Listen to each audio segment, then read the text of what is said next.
सिकंदर जब वो भारत से वापस लौटने लगा तो उसके मित्रों ने उससे यूनान में कहा था एक सन्यासी को भारत से लेते आना था कि हम देखें कि सन्यासी कैसा होता है, और सारी चीजें तुम लूट के लाओगे, एक सन्यासी को भी लूट लाना।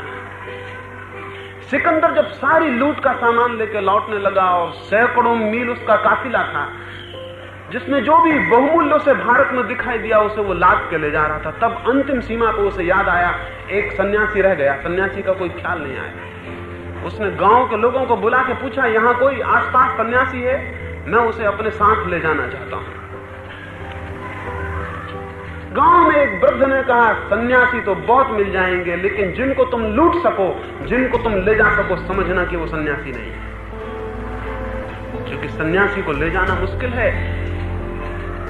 सिकंदर बोला, तुम्हें मेरी ताकत का पता नहीं। मैं अगर हिमालय को कहूं कि चलो तो हिमालय को मेरे साथ चलना होगा। अगर मैं इस पूरे मुल्क को कहूं कि चलो यूनान, तो इस पूरे मुल्क को एक कोने से दूसरे कोने तक चलना होगा। वो वृद्ध हंसने लगा। उसने कहा, तुम्हें सन्यासी का पता नहीं, अभी तुमने वो चीजें जीती हैं जो हार जाती हैं, अभी तुम्हें उस आदमी से मुकाबला नहीं हुआ जो हार जानता ही नहीं। खैर खोज की गई और थोड़े ही फासले पर एक पहाड़ और नदी के किनारे एक सन्यासी का पता चला जो वर्षों से वहां था। सिकंदर ने अपने सिपाही भेजे। उन सिपाहियों ने जाकर उस साधु को कहा, महान सिकंदर की आज्ञा है कि हमारे साथ चलो यूनान, बहुत सुख सुविधा तुम्हें देंगे, कोई अड़चन ना होगी, कोई किसी तरह की तुम्हें परेशानी ना होगी, शाही मेहमान तुम रहोगे। वो सन्यासी बोला, तुम्हें शायद पता नहीं, सन्यासी हम उसको कहते हैं जिसने सिवाय अपने और सबकी आज्ञाएं मानना छोड़ दिया है। सन्यासी ने कहा, तुम्हें शायद पता नहीं, सन्यासी हम उसे कहते हैं जिसने सिवाय अपने और सबकी आज्ञाएं मानना छोड़ दिया है। सिकंदर को कहना, यहां कोई आज्ञा प्रवेश नहीं कर सकती।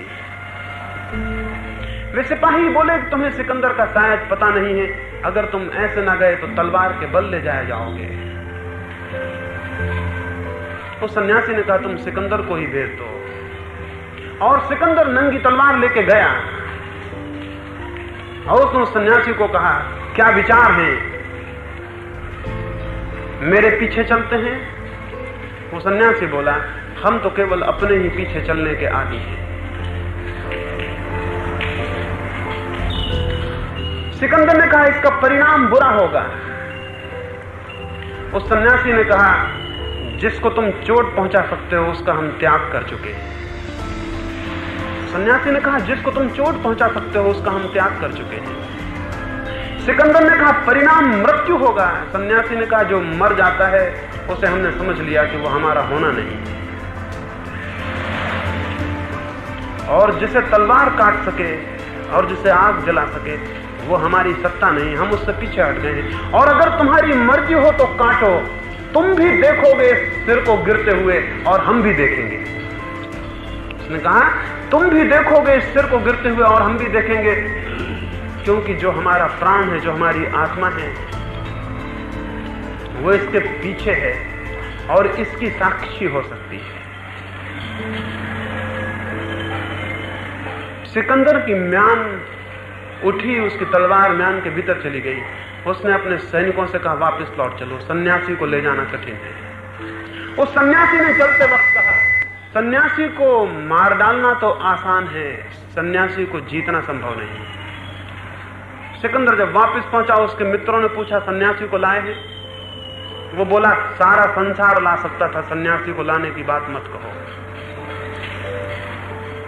और एक जगह एक साधारण नंगे फकीर के पास जाके पता चला कि मेरी सारी शक्ति 2 कौड़ी की है। ऐसा ही बिंबिसार को पता चला उस दिन की उसकी सारी शक्ति व्यर्थ है।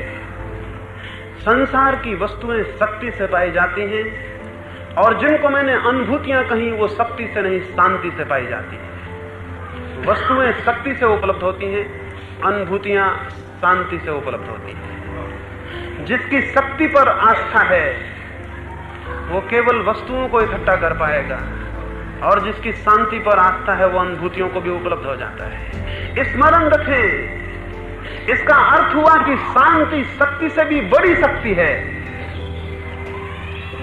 उसका अर्थ हुआ कि शांति शक्ति से भी बड़ी शक्ति है। सबसे बड़े शक्तिशाली वे हैं जिन्हें आप अपनी शक्ति दिखाने के लिए प्रलोभित नहीं कर सकते। सबसे बड़े शक्तिशाली वे हैं जिन्हें आप शक्ति का प्रदर्शन करने के लिए उत्तेजित नहीं कर सकते।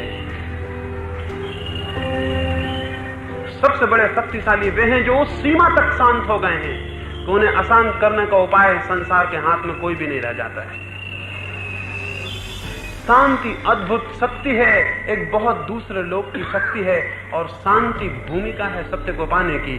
जो शांत नहीं है वो सत्य को नहीं पा सकता है।